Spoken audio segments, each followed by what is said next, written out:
Tomato കാര ചട്നി ഇഡ്ഡലിയുടെയും ദോശയുടെയും കൂടെ കഴിക്കാം.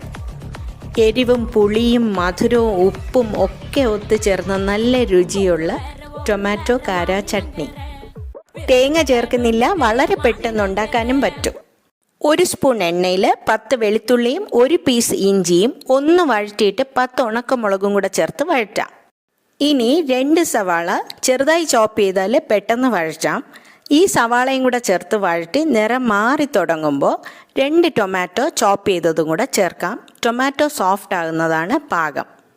എല്ലാം വഴറ്റാനായി 3 മിനിറ്റ് മതിയാവും. ഇനി കറിവേപ്പിലയും മല്ലിയിലയും ചേർത്തിട്ട് ഫ്ലെയിം ഓഫ് ചെയ്ത് മിക്സ് ചെയ്തിട്ട് തണുക്കാൻ വയ്ക്കാം. തണുത്തിട്ട് ഉപ്പ് ചേർത്ത് വെള്ളം ചേർക്കാതെ തരിതരിപ്പായി അരച്ച ശേഷം 1 സ്പൂൺ എണ്ണയിൽ കടുക്, മുളക്, കറിവേപ്പില ചേർത്ത് താളിക്കാം. ഇത്രേ ഉള്ളൂ. നല്ല രുചിയുള്ള ചട്നിയാണ് ഇത്.